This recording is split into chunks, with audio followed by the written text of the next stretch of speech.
Welcome to signal TV. నేను శివారెడ్డి. ఈరోజు Congress party cantonment ఉప ఎన్నికకు అభ్యర్థిని ప్రకటించింది.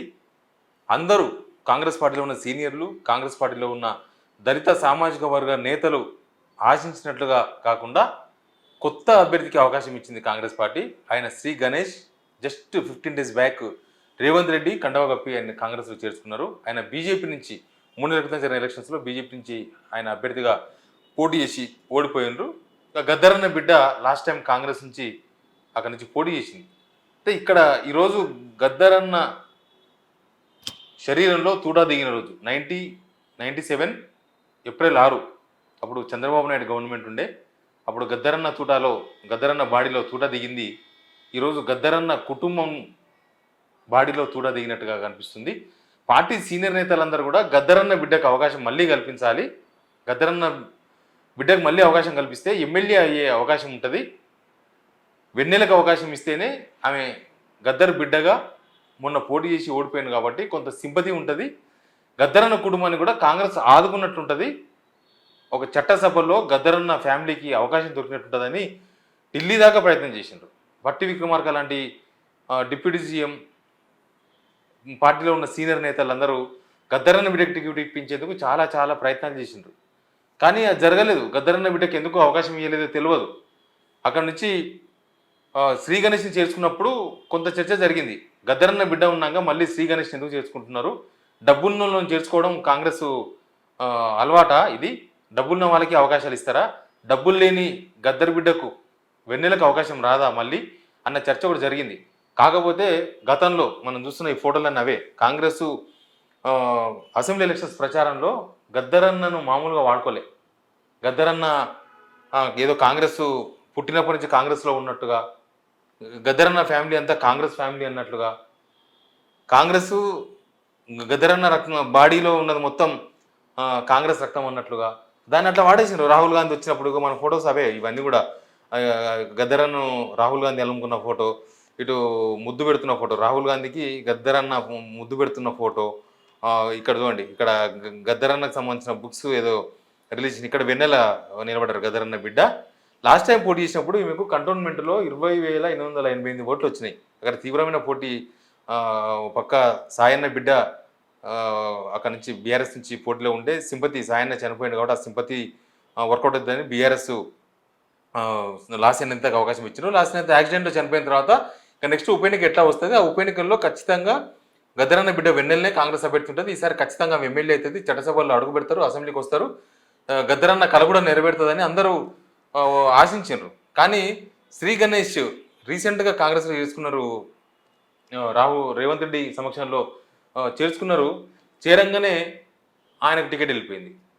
సరే ఎందుకు ఇట్లా జరిగింది? గద్దరన్న అంతకుముందు గవర్నమెంట్లో ప్రగతి భవన్ బయట ఎండలో గోడకు 3 గంటలు కూర్చోబెట్టిండ్రు, గద్దర్ను అవమానించిండ్రు. గద్దరన్న గోడకు 3 గంటలు కూర్చుంటే ఎందుకు అపాయింట్మెంట్ ఇవ్వలేదు, గత ప్రభుత్వం అవమానించిందని వీళ్ళే మాట్లాడిండ్రు, కాంగ్రెస్ వాళ్ళే మాట్లాడిండ్రు, రేవంత్ రెడ్డి చాలాసార్లు మాట్లాడిండ్రు. ఇప్పుడు గద్దరన్న బిడ్డకు అవకాశం కల్పిస్తే, ఆమె చట్టసభలో కనుక కాళ్ళు పెట్టే అవకాశం కల్పిస్తే, ఆ ఫ్యామిలీకి కల్పిస్తే ఎంత మంచి పేరు వచ్చేది కాంగ్రెస్కి. గద్దరన్న కాంగ్రెస్ లేకపోయినా, కాంగ్రెస్లో చేరకపోయినా గద్దరన్న కుటుంబానికి కాంగ్రెస్ అండగా ఉందని చెప్పుకునే అవకాశం వచ్చేది వాళ్ళకి. అందరూ అప్పటి నుంచే అసెంబ్లీ ఎలక్షన్స్ ముందు నుంచే కాంగ్రెస్ మీద ఒక రకమైన విమర్శలు చేస్తూ ఉన్నారు. గద్దరన్న ఇమేజ్ను ఎలక్షన్స్ కోసం కాంగ్రెస్ వాడుకునే ప్రయత్నం చేస్తుంది, లేకపోతే ఎప్పుడు గద్దరన్న దగ్గర తీయలేదు. బతుకున్నప్పుడు పెద్దగా కాంగ్రెస్ గద్దరన్న నేను దగ్గర తీయలేదు.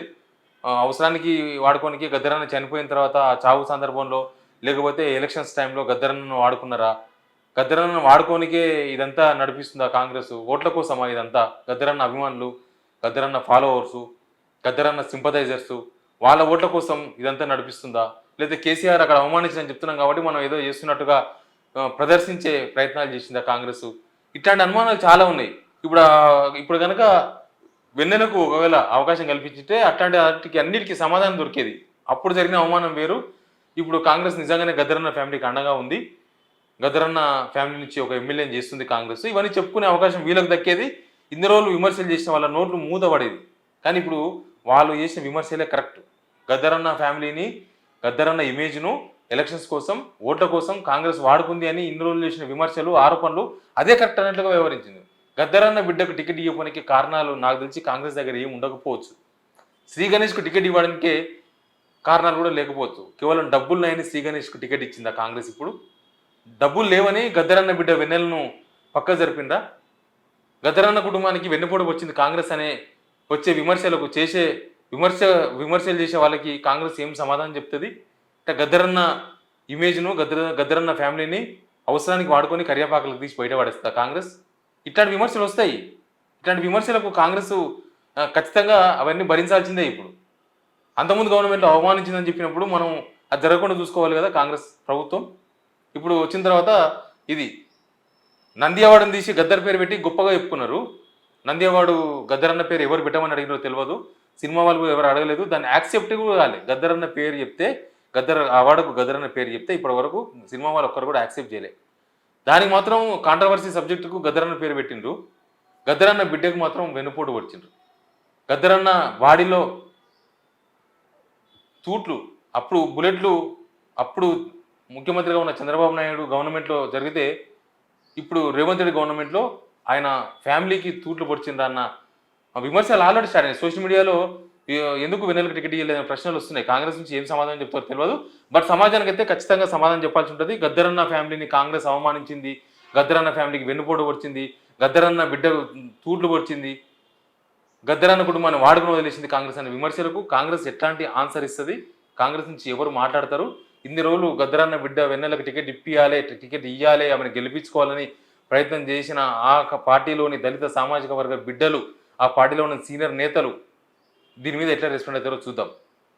Please subscribe signal TV.